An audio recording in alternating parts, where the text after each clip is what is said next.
Welcome to my YouTube channel. We are studying about class 9 chapter first number system. In last video we all have discussed about rational number and representation of rational numbers on number line. If you didn't watch this, so the link is in description. Please check it out from there. This is introduction part 2. In this session we will discuss about irrational number, representation of irrational number on number line and decimal expansion. उसके बाद हम लोग सीखेंगे irrational number को number line पर कैसे represent किया जाता है। इंट्रोडक्शन पार्ट 1 में हम लोगों ने रेशनल नंबर और रेशनल नंबर को नंबर लाइन पर कैसे रिप्रेजेंट करते हैं ये सीखा था। अगर किसी स्टूडेंट ने वो वीडियो अभी तक नहीं देखी है तो उस वीडियो का लिंक डिस्क्रिप्शन बॉक्स में प्रोवाइड कराया जा रहा है, आप लोग वहाँ जाकर उस वीडियो को भी चेक कर सकते हैं। ओके, तो आज का सेशन हम लोग स्टार्ट करते हैं। आज के सेशन में सबसे पहले हम लोग सीखेंगे इरेशनल नंबर के बारे में।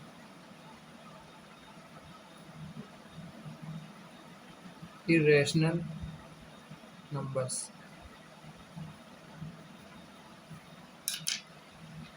इरेशनल नंबर्स में देखिए इसमें वर्ड लिखा हुआ इरेशियो, यानी कि ये ऐसे नंबर्स होते हैं जिसको हम लोग पी बाई क्यू की फॉर्म में डिनोट नहीं कर सकते हैं। ऐसे नंबर्स जिनको हम लोग पी बाई क्यू की फॉर्म में डिनोट नहीं कर सकते हैं, या ऐसे नंबर्स जो रेशनल नहीं होते उन्हीं को हम लोग इरेशनल नंबर्स कहते हैं। अगर इसकी डिफिनेशन लिखनी है तो क्या लिखेंगे? The numbers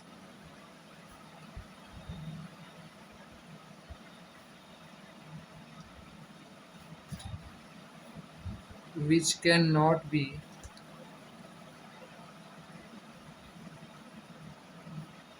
written as the form of p by q is called irrational numbers। ऐसे नंबर्स जिनको हम लोग पी बाई क्यू की फॉर्म में डिनोट नहीं कर सकते हैं उन्हीं को हम लोग इरेशनल नंबर्स कहते हैं। अगर इसके एग्जांपल्स की बात करें,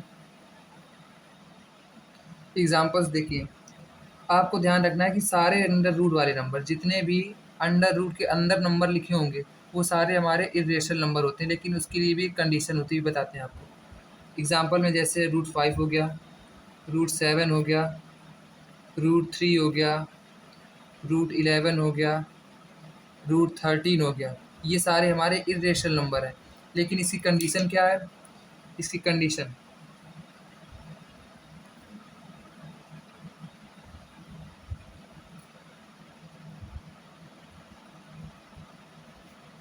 देखिए इसकी। अगर मान लीजिए कोई अंडर रूट के अंदर नंबर लिखा हुआ है p, तो ये हमारा तभी इरेशनल नंबर होगा जब p should not be perfect square number.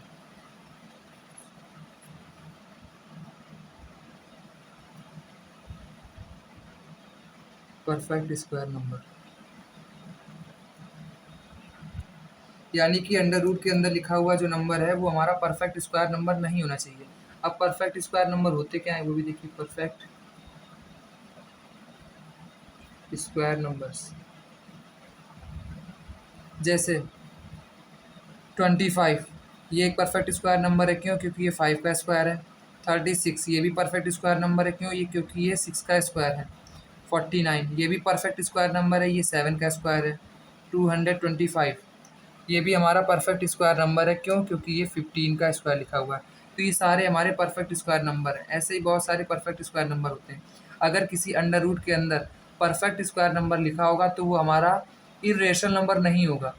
लेकिन अगर किसी अंडर रूट के अंदर ऐसा नंबर लिखा हुआ है जो हमारा परफेक्ट स्क्वायर नंबर नहीं है तो फिर वो हमारा इरेशनल नंबर में आएगा। अदर एग्जांपल्स देखिए इरेशनल नंबर के। Pi is also irrational number. Pi is also an irrational number. Pi भी हमारा इरेशनल नंबर होता है। क्यों होता है ये आपको आगे डेसिमल एक्सपेंशन में बताया जाएगा। दूसरा एग्जांपल देखिए इरेशनल नंबर का। अगर कहीं पर नंबर कुछ ऐसा लिखा हो 3.24 3567 100 1001 या टर्मिनेट ना हो रहा हो तो ऐसे नंबर को भी हम लोग इरेशनल नंबर कहते हैं। ये दोनों एग्जांपल्स आपको डेसिमल एक्सपेंशन में ही पढ़ने को मिलेंगे। तो इरेशनल नंबर में हम लोगों ने भी क्या क्या पढ़ा? The numbers which can not be written as the form of p by q is called irrational number. ऐसे नंबर जिनको हम लोग पी बाई क्यू की फॉर्म में डिनोट नहीं कर सकते वो हमारे इरेशनल नंबर्स होते हैं।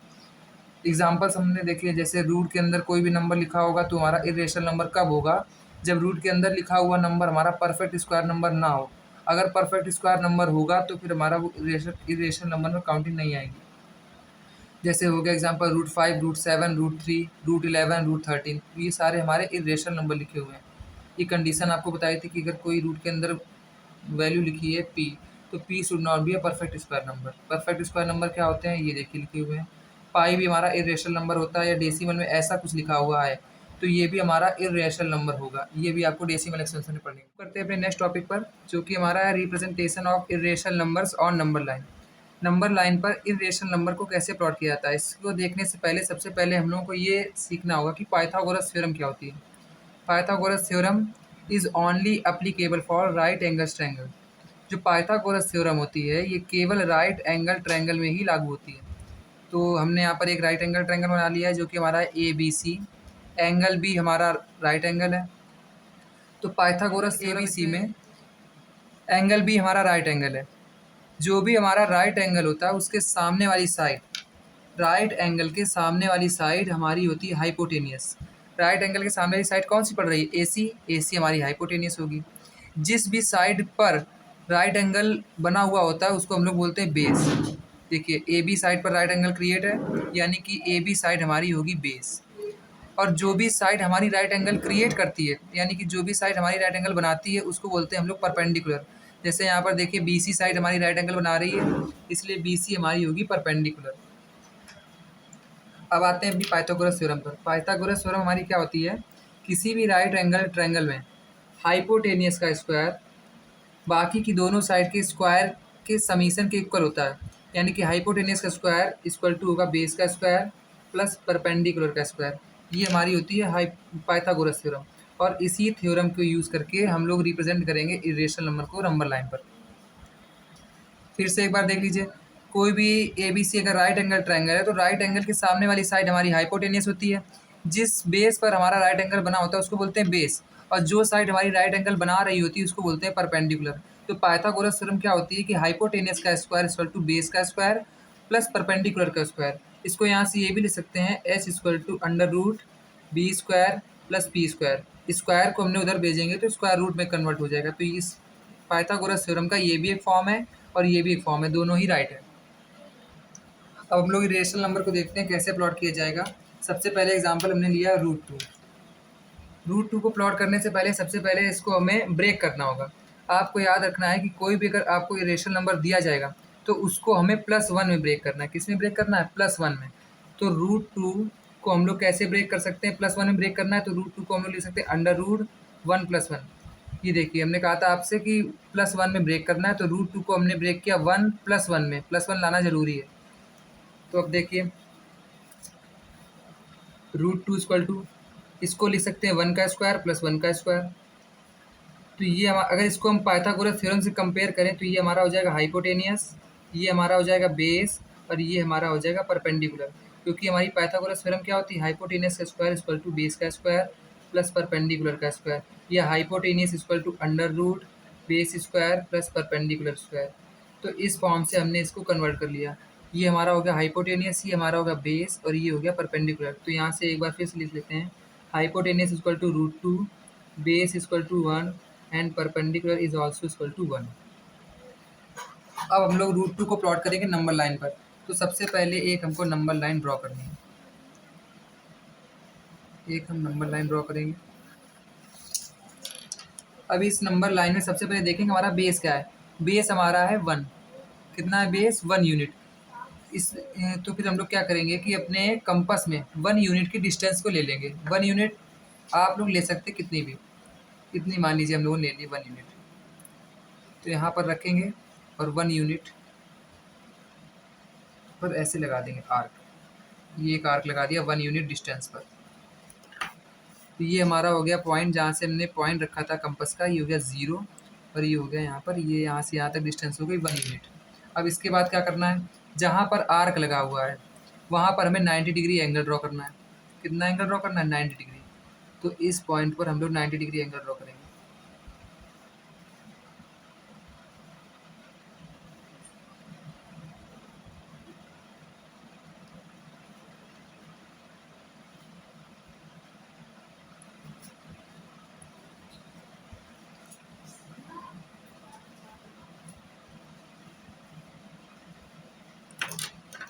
इसको इससे ज्वाइन कर देंगे।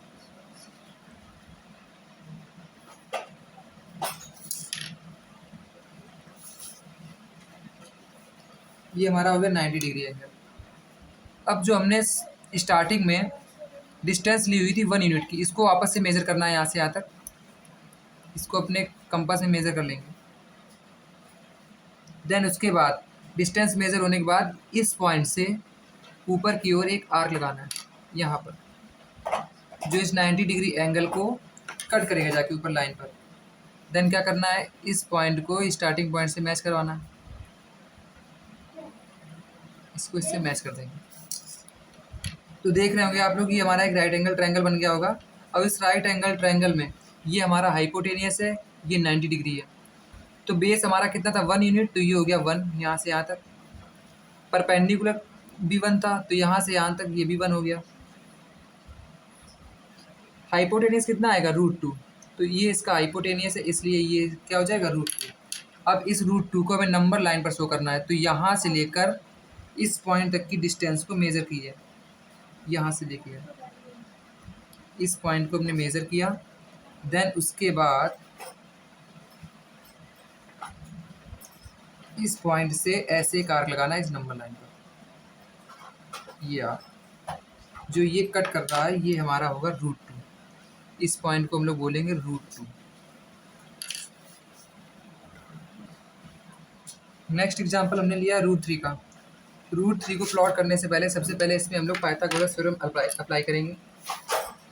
हमने बताया था आपको कि कोई भी रेशनल नंबर दिया होगा, इसको +1 में ब्रेक करना है। तो √3 को हम लोग क्या लिख सकते हैं, √2 + 1। तो यहाँ से अगर हम लोग पाइथागोरस थ्योरम कंपेयर करें तो ये हमारा है हाइपोटेनियस, ये हमारा है बेस। नेक्स्ट एग्जांपल हमने लिया √3 का। √3 को प्लॉट करने से पहले सबसे पहले इसमें हमें पाइथागोरस थ्योरम अप्लाई करनी है। तो √3 को हम लोग क्या लिख सकते हैं, हमने आपको बताया था कि कोई भी इरेशनल नंबर दिया होगा उसको +1 में ब्रेक करना है। तो +1 में ब्रेक करने के लिए √3 को हम लोग क्या लिख सकते हैं, 2 + 1। इस इतना लिखने के बाद अब हमको इसको पाइथागोरस थ्योरम में अरेंज करना पड़ेगा। √3 = 2, इसको क्या लिख सकते हैं, √2 का स्क्वायर, और इसको लिख सकते हैं 1 का स्क्वायर। इतना हो गया होगा। फिर इसके बाद पाइथागोरस थ्योरम से कंपेयर करेंगे तो ये हमारा हो जाएगा हाइपोटेनियस, ये चीज़ हमारी हो जाएगी बेस, और ये हमारा हो जाएगा परपेंडिकुलर।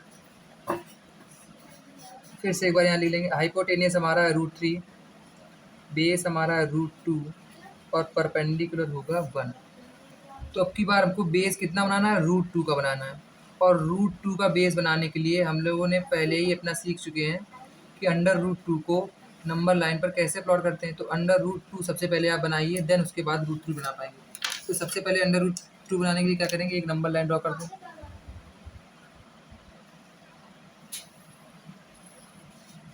अब इस नंबर लाइन में √2 बनाना आप लोग सीख चुके हैं, सेम टू सेम वैसे ही √2 बना दीजिए।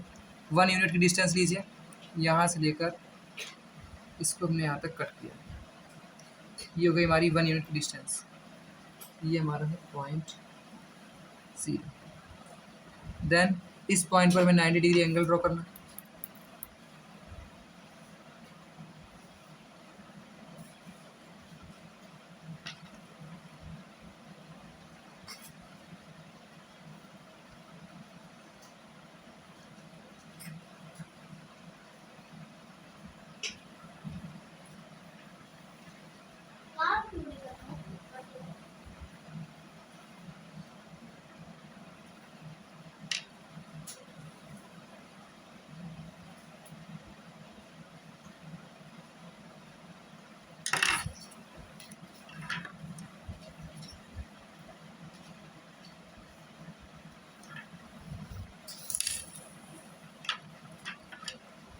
नाइन्टी डिग्री एंगल ड्रॉ करने के बाद ये हमें 1 यूनिट की डिस्टेंस को मेज़र करना है, यहाँ से लेके यहाँ तक। ये हमारी होगी 1 यूनिट डिस्टेंस। देन इसके बाद इस पॉइंट से इस लाइन पर एक आर्क लगाना है 1 यूनिट डिस्टेंस का, क्योंकि परपेंडिकुलर 1 चाहिए था।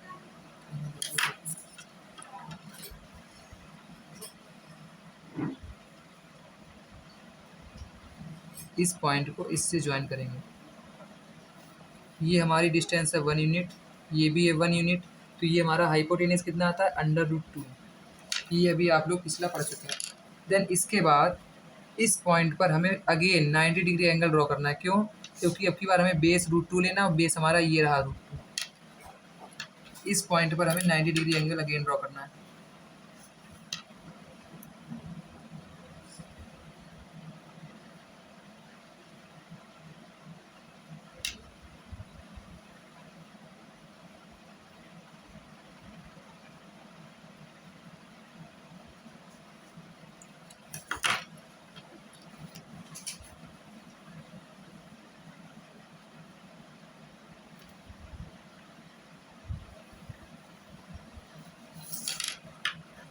अब क्या करेंगे, बेस हमारा हो गया √2, अब परपेंडिकुलर लेना है 1। तो 1 डिस्टेंस जो हमने स्टार्टिंग में ली हुई थी, मेज़र की थी, वही वापस से इसमें मेज़र करनी है। इतना लेकर इस पॉइंट से अब हमें ऊपर की ओर आर्क लगाना है यहाँ पर। ये हमारी हो गई 1 यूनिट परपेंडिकुलर। अब इस पॉइंट को इस स्टार्टिंग पॉइंट से मैच करा देंगे।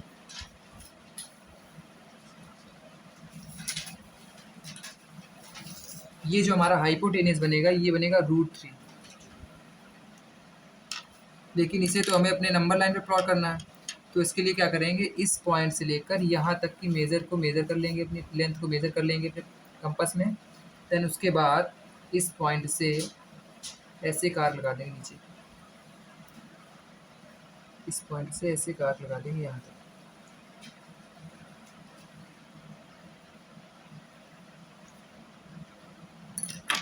ये जो पॉइंट कट हो रहा है इस नंबर लाइन पर, ये हमारा होगा √3। आई होप आप लोगों को समझ में आ गया होगा।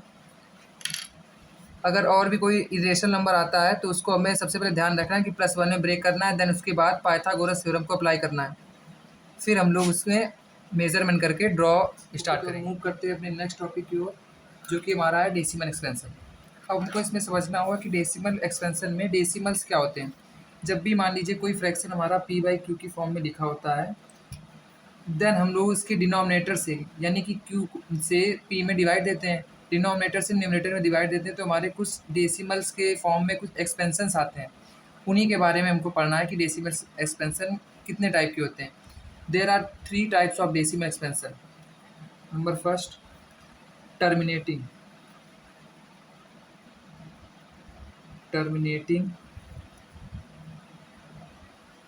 Decimal expansion. नंबर सेकेंड हमारा नॉन टर्मिनेटिंग।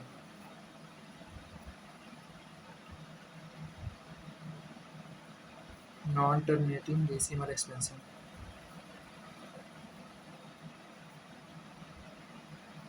नंबर थर्ड हमारा non terminating non repeating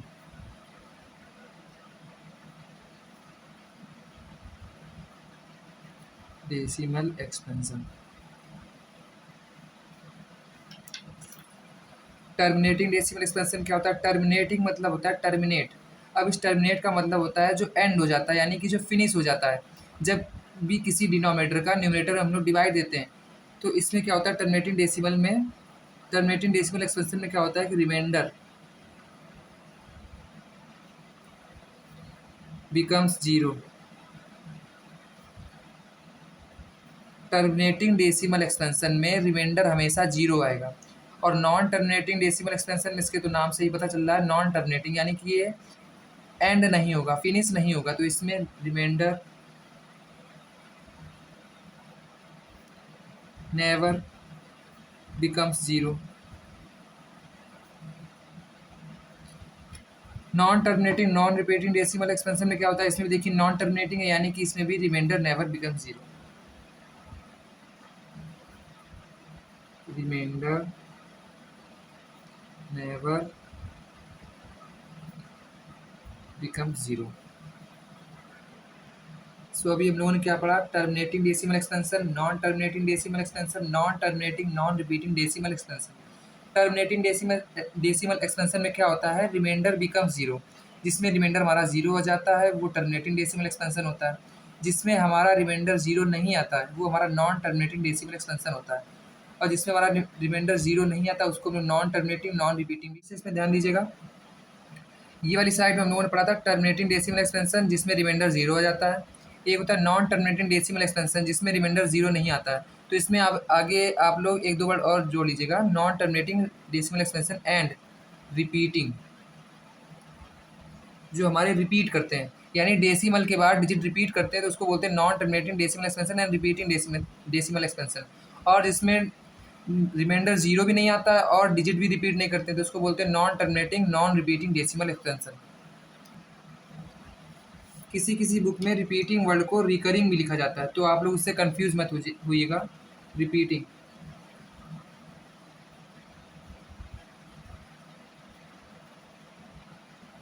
repeating word को कहीं कहीं लिखा होगा रिकरिंग। दोनों वर्ड का मतलब सेम होता है, जो वर्ड रिपीट करते हैं जो वर्ड रिपीट करते हैं रिकर करते हैं, यानी कि दोनों ही वर्ड रिपीट करते हैं। तो इसको हम लोग फिर बोल सकते हैं non terminating decimal expansion and recurring भी बोल सकते हैं। Non terminating non recurring decimal expansion भी किसी किसी बुक में लिखा होगा, तो इससे आप लोगों को कंफ्यूज होने की कोई ज़रूरत नहीं है। रिकरिंग और रिपीटिंग वर्ड का मतलब ही सेम होता है दोनों का। By 8, number 2 10/3 and number 3 1/7। सब में हम लोग डिवाइड करके देखेंगे कि कौन सा टर्मिनेटिंग होगा, कौन सा नॉन टर्मिनेटिंग होगा, कौन सा नॉन टर्मिनेटिंग नॉन रिपीटिंग होगा। सबसे पहला एग्जांपल हमारा 7/8, तो इसमें हम लोग क्या करेंगे, 8 का डिवाइड देंगे 7 में।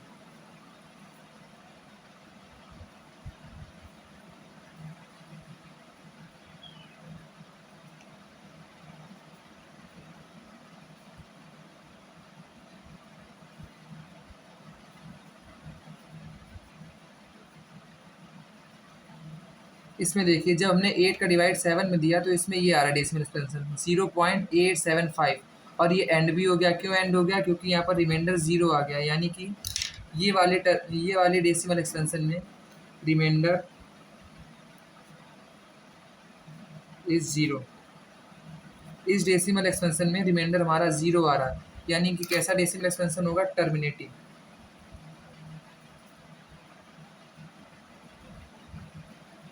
ये हमारा टर्मिनेटिंग डेसिमल एक्सपेंशन है। नेक्स्ट एग्जांपल देखिए 10/3। अब इसका हम लोग डिवाइड देते हैं, 3 का डिवाइड 10 में देंगे, 3 3 जा 9, 1 बचा पॉइंट लगाया 0, 3 3 जा 9, 1 बचा पॉइंट लगाया 0 लगा सकते हैं, 3 3 जा 9, 0, 3 3 जा 9, 1, फिर से 0 लगा सकते हैं, 3 3 जा 9। आप देख रहे हैं इसमें तो रिमाइंडर 0 आ नहीं रहा है और ये भी एंड नहीं हो रहा, डेसिमल एक्सपेंशन भी एंड नहीं हो रहा और रिमाइंडर भी 0 नहीं आ रहा, यानी कि हमारा non terminating repeating decimal expansion है। कौन सा, नॉन टर्मिनेटिंग रिपीटिंग। अब रिपीटिंग क्यों, क्योंकि देखिए डेसिमल के बाद जितने भी नंबर आ रहे हैं सब रिपीट हो रहे हैं। डेसिमल के बाद जितने भी नंबर आ रहे हैं ये सारे रिपीट हो रहे हैं, इसलिए हमारा ये कौन सा डेसिमल एक्सपेंशन है,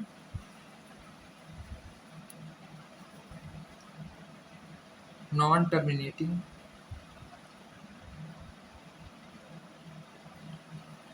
repeating and repeating decimal expansion. इसमें reminder does not equals to 0। अब नेक्स्ट एग्जांपल देखिए 1/7 लिखा हुआ है, 7 के डिवाइड देंगे 1 में, पॉइंट 0 लगा के पॉइंट लगाए, यहाँ 0 बढ़ा सकते हैं, 7 1 जा 7, 3, फिर 0 लगा 28 2। इसमें देखिए क्या हो जाएगा,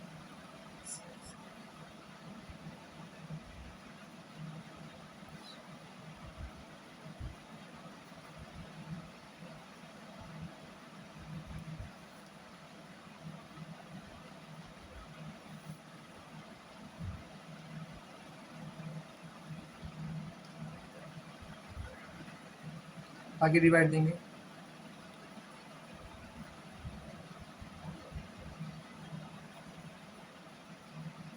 ये देखिए डेसिमल एक्सपेंशन में यहाँ तक तो सेम आ रहा था, इसके बाद ये फिर से डिजिट रिपीट होने लगे, यानी कि ये कौन सा है, और इसका रिमाइंडर 0 भी नहीं आ रहा है, रिमाइंडर 0 भी नहीं आ रहा और रिपीट भी कर रहा है, तो ये हमारा non terminating and repeating decimal expansion, ये हमारा होगा non terminating and repeating decimal expansion. Example देखेंगे नॉन टर्मिनेटिंग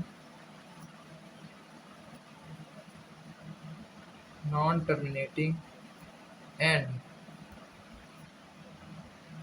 नॉन रिपीटिंग, इसको हम लोग रिकरिंग भी बोलते हैं, non repeating recurring decimal expansion. इसका एग्जांपल देखिए, जैसे मान लीजिए किसी फ्रैक्शन में आपने डिनोमिनेटर से न्यूमरेटर में डिवाइड दिया और आपका फ्रैक्शन यानी डेसिमल कुछ ऐसा आ जाए 3.2345671002000134 और चलता चला जाए। तो इसमें आप लोग क्या देख रहे हैं कि डेसिमल के बाद कोई भी डिजिट रिपीट नहीं कर रहा है, यानी कि रिकर नहीं कर रहा है, और इसमें रिमाइंडर ज़ीरो भी नहीं आ रहा है। तो ऐसे डेसिमल एक्सपेंशन को हम लोग क्या बोलते हैं, non terminating and non repeating decimal expansion. और कुछ इंपॉर्टेंट पॉइंट्स देख लीजिए, इंपॉर्टेंट पॉइंट्स इस चैप्टर के कुछ इंपॉर्टेंट पॉइंट्स देखिए। जैसे मान लीजिए कोई हम लोगों ने डेसिमल एक्सपेंशन में फ्रैक्शन में डिवाइड दिया और डेसिमल आया 4.5555 अप टू डैश डैश, तो ये हमारा कौन सा डेसिमल एक्सपेंशन होगा, ये होगा हमारा non terminating and repeating decimal expansion, यानी कि इसमें ये टर्मिनेट भी नहीं हो रहा है, रिमाइंडर ज़ीरो भी नहीं आ रहा है, और देखिए 5 बार बार रिपीट भी हो रहा है। तो इसको या तो इस तरीके से लिख सकते हैं या इसके लिखने का एक तरीका और है, 4 पॉइंट, जो भी नंबर बार बार रिपीट हो रहा है उसको एक बार लिखिए, ध्यान से सुनिएगा, जो भी नंबर बार बार रिपीट हो रहा है उसको एक बार लिखना है, देन उसके बाद हमको उसके ऊपर एक बार लगाना है। ये बार हमको इंडिकेट करता है कि ये नंबर हमारा बार बार रिपीट हो रहा है, तो इसको हम लोग ऐसे भी लिख सकते हैं। अदर एग्जांपल देखिए, जैसे कहीं आया 3.785 अप टू डैश डैश, ये भी हमारा non terminating and non repeating decimal expansion का एग्जांपल है। तो इसको भी शॉर्ट फॉर्म में कैसे लिखेंगे, इसमें देखिए कौन कौन से डिजिट रिपीट हो रहे हैं, 785 785 785, ये रिपीट हो रहे हैं, यानी कि हम लोग लिखना है 3.785 को एक बार लिखेंगे और इसके ऊपर बार लगा देंगे। तो ये हमारा क्या इंडिकेशन है कि ये 785 फिर से बार बार आगे रिपीट हो रहा है। तो इसको हम लोग शॉर्ट फॉर्म में ऐसे भी लिख सकते हैं। आगे कुछ और इंपॉर्टेंट पॉइंट लिखे हुए हैं, rational and irrational numbers based on decimal expansion. अगर कोई नंबर डेसिमल की फॉर्म में लिखा होगा तो उसको हम लोग कैसे पहचानेंगे कि ये रेशनल नंबर है या इरेशनल नंबर है, तो इससे कुछ फैक्ट्स लिखे हुए हैं नीचे। डेसिमल एक्सपेंशन 3 टाइप का होता है, जैसा भी पीछे आप लोग पढ़ चुके हैं, terminating, non terminating and repeating, non terminating and non repeating. सबके एग्जांपल लिखे हुए, टर्मिनेटिंग यानी कि जिसका रिमाइंडर जीरो आ जाता है, नॉन टर्मिनेटिंग एंड रिपीटिंग यानी कि जिसका रिमाइंडर जीरो नहीं आता है और नंबर रिपीट करते हैं। Non terminating and non repeating का मतलब क्या होता है, जिसका रिमाइंडर जीरो नहीं आता है और नंबर भी रिपीट नहीं करता। ये देखिए एग्जाम्पल लिखे हुए हैं। तो इसको हम लोग कैसे पहचानेंगे कि ये हमारे रेशनल नंबर है या इरेशनल नंबर है, तो इसको बस आप लोगों को एक चीज़ याद रखनी है कि अगर हमारा टर्मिनेटिंग डेसिमल एक्सपेंशन होगा तो ये हमारा रेशनल नंबर होगा, रेशनल नंबर। ये रेशनल नंबर क्यों होगा, क्योंकि इसको हम लोग p/q की फॉर्म में डिनोट कर सकते हैं, तो ये हमारा रेशनल नंबर हो गया। अगर कोई डेसिमल एक्सपेंशन टर्मिनेटिंग है तो वो भी हमारा रेशनल नंबर होगा। अगर कोई decimal expansion non terminating and repeating है, यानी कि रिपीट कर रहा है और टर्मिनेट भी नहीं कर रहा है, तो इसका मतलब भी ये भी हमारा रेशनल नंबर होगा, रेशनल नंबर। ये रेशनल नंबर क्यों होगा, क्योंकि इसको भी हम लोग आगे चल के p/q की फॉर्म में डिनोट करना सीखेंगे। इन नंबर्स को भी हम लोग p/q की फॉर्म में डिनोट कर सकते हैं, यानी कि ये भी हमारे रेशनल नंबर होंगे। अब non terminating and non repeating, ये कुछ एग्जांपल लिखे हुए हैं नीचे, तो ये हमारे इरेशनल नंबर के एग्जांपल होते हैं, इरेशनल नंबर्स। क्यों ये हमारे इरेशनल नंबर्स के एग्जांपल होते हैं, क्योंकि इनको हम लोग p/q की फॉर्म में डिनोट नहीं कर सकते, इनको हम लोग p/q की फॉर्म में डिनोट नहीं कर सकते हैं, इसलिए हमारे इरेशनल नंबर्स के एग्जांपल हैं। तो फिर से एक बार देख लीजिए, टर्मिनेटिंग अगर कोई डेसिमल एक्सपेंशन होगा तो हमारा रेशनल नंबर होगा। अगर कोई decimal expansion non terminating and repeating है तो वो भी हमारा रेशनल नंबर होगा। और अगर कोई डेसिमल एक्सपेंशन हमारा non terminating and non repeating है तो हमारा इरेशनल नंबर का एग्जाम्पल होगा। क्यों, क्योंकि उसको हम लोग p/q की फॉर्म में डिनोट नहीं कर सकते। तो आज की क्लास को यहीं एंड अप करते हैं। आई होप आप लोगों को सब समझ में आया होगा।